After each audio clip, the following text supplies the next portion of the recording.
இந்த தவறான முடிவுக்கு போகிறத பார்த்துட்டு போலீஸ் என்ன பண்ணுறாங்க, விஜய் வர வைக்கிறாங்க. விஜய் வந்து எல்லார்கிட்டையுமே கட் அண்ட் ரைட்டாக சொல்கிறாரு. எனக்கு வெண்ணிலாவுக்கு எந்த சம்மந்தமும் இல்லை, எனக்கு பொண்டாட்டி இருக்கா, எனக்கு கல்யாணம் ஆகிடுச்சு, அதனால் இந்த கல்யாணம் நடக்காது, நான் பண்ணிக்க முடியாது அப்படின்னு சொல்கிறாரு. அது கேட்டு வெண்ணிலா வந்து என்ன பண்ண தெரியாமல் தவிக்கிறாங்க. இந்த சூழ்நிலையில் விஜய் மேலே பழியை போட்டுறாரு. இந்த மாதிரி வெண்ணிலாவோட அப்பா அம்மா வந்து இந்த மாதிரி ஆக்சிடெண்ட்டில் இறந்தது காரணமே விஜய் தான், விஜய் பண்ண சொல்லி தான் நான் ஆக்சிடெண்ட்டே பண்ண ஆரம்பித்தேன் அப்படின்னு நம்மலாம் சொல்லிடுறாரு. கேட்டு விஜய் வந்து சட்டையை பிடிச்சி ஏன் இப்படி போய் சொல்கிற, வந்து லாஜிக்கே இல்லாமல் போய் சொல்லிருக்கா அப்படின்னு சொல்லிட்டு செம்மையாக வந்து அவர் சட்டையை பிடிச்சி சமத்திட்டு திட்டுறாரு. அடிக்க போகிறாரு. அப்போ வந்து தடுக்கிறாங்க போலீஸ். யார் என்ன சொன்னாலும் இதுதான் உண்மை அப்படின்றாங்க. வெண்ணிலாவோட சொந்தக்காரங்களாம் எங்கள் வந்து ஆளுங்களே வந்து இந்த மாதிரி பண்ணியிருக்கீங்களா, வெண்ணிலாவோட அப்பா அம்மாவையும் மேலே அனுப்பிச்சிட்டு அவளையும் கைவிட பார்க்குறீங்களா, உன்னை சும்மா விட மாட்டேன் விஜய் அப்படின்னு சொல்லிட்டு எல்லாரும் வந்து திட்டுறாங்க. விஜய் வந்து அவ்வளோதான் எல்லாருக்கும் மரியாதை, இந்த ஆள் சொல்கிற போய்க்கலாம் நான் வந்து எந்த பதிலும் சொல்ல முடியாது அப்படின்றாங்க. வெண்ணிலா கிட்ட அப்படியே வந்து பார்க்குறாரு. சே நீ எல்லாம் ஒரு பொண்ணா அப்படின்னு சொல்லிட்டு அந்த பார்வையிலே கேட்குறாரு. இவ்வளோ கேவலமாக இருக்கியே அப்படின்னு சொல்லிட்டு பார்க்குறாரு. உன்னை வெண்ணிலா என்ன பண்ணுன்னு தெரியாமல் தவிக்கிறாங்க. அது வந்து விஜய் அப்படின்னு சொல்லிட்டு உன்னை எல்லாருமே அப்படியே பார்த்துட்ருக்காங்க. அப்போ அரெஸ்ட் பண்ணிட்டு போகிறாங்க விஜய போலீஸ். அதை பார்த்து வெண்ணிலா என்ன பண்ணுறது திரும்ப தவிச்சு அழறாங்க. ஏன் இவ்வளோ பண்ணீங்க அப்படின்னு சொல்லிட்டு கேட்குறாங்க. நீ அமைதியாக இருமா, அப்போ தான் விஜய் உனக்கு கிடைப்பான் அப்படின்னு சொல்லிட்டு சொல்கிறாரு பசுபதி. அதை கேட்டு அன்பரசு எல்லாருமே அப்படியே பார்த்துட்டே இருக்காங்க. அன்பரசு வந்து ஸ்டேஷனுக்கு போகிறாரு. உனக்கு கம்ப்ளைண்ட் எழுதி கொடுக்குறாரு. அதை பார்த்து விஜய் வந்துச்சு, நீ எல்லாம் ஒரு மனுஷனாயா அப்படின்னு சொல்லிட்டு அப்படியே டென்ஷனாக வராரு. நான் வந்து இதிலெல்லாம் இருக்கிறதுலாம் எனக்கு கவலை இல்லையா, என் பொண்டாட்டி இருக்கா, எனக்கு அது போதும், நீ என்ன சொன்னாலும் சரி, நான் அந்த வெண்ணிலாவை கல்யாணம் பண்ண மாட்டேன் அப்படின்றாரு. அதை கேட்டு நீ வெண்ணிலாவை கல்யாணம் பண்ணினா வெளியே வந்துடலாம், அப்படிலாம் உள்ளதாக இருக்கணும் அப்படின்னு சொல்லிட்டு அன்பரசு சொல்கிறாரு. அதை கேட்டு விஜய் வந்து எப்படி இருந்தாலும் என்னோட காவேரி தான்டா எனக்கு முக்கியம், எனக்கு தேவையே இல்லையா அப்படி சொல்கிறாரு. அது கேட்டு வந்து அன்பரசு செம்ம டென்ஷன் ஆகிறாரு. அடங்க மாட்டேங்கிறானே அப்படின்னு சொல்லிட்டு இங்கே வந்து என்ன பண்ணுறாங்க, காவேரி இந்த விஷயம் கேட்டு செம்மையாக டென்ஷன் ஆகிறாங்க. உடனே வெண்ணிலா இருக்க இடத்துக்கு போயிட்டு அவங்க எல்லாரையும் சமத்துட்டு திட்டாங்க.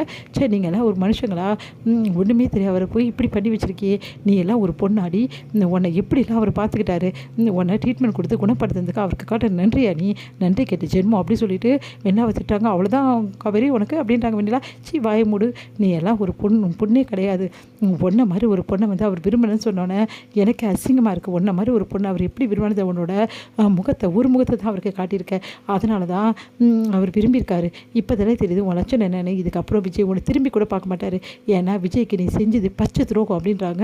அதை கேட்டு வெண்ணிலா என்ன பண்ணுறது தெரியாமல் தவிச்சு போகிறாங்க.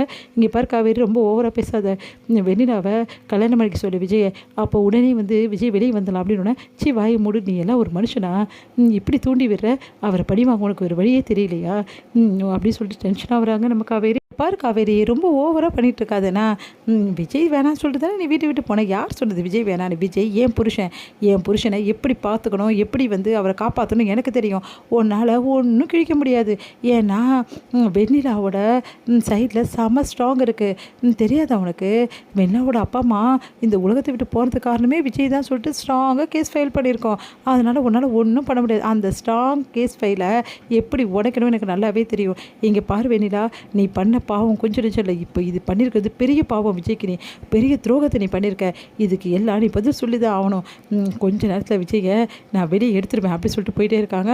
அதை கேட்டுட்டு வந்து உண்மையிலே வெளியே எடுத்துருவாளா அப்படி சொல்லிட்டு வெளில பார்க்குறாங்க. நீ கவலைப்படாத மில்லா, அதெல்லாம் அவளால் ஒன்றும் பண்ண முடியாது, சம்மந்தி எப்போவுமே ஸ்ட்ராங்காக இருக்கார், அதனால் ஒன்றும் பண்ண முடியாது அப்படின்ட்டாங்க. இங்கே விஜய் வந்து அப்படி ஸ்டேஷனில் இருக்கார்.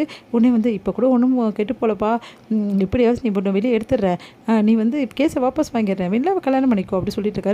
மரியாதை போயிடுச்சு தப்பா, அப்படி இல்லை நடக்கிறது வேறு அப்படி சொல்லிட்டு விஜய் சொல்லிட்டு இருக்காரு.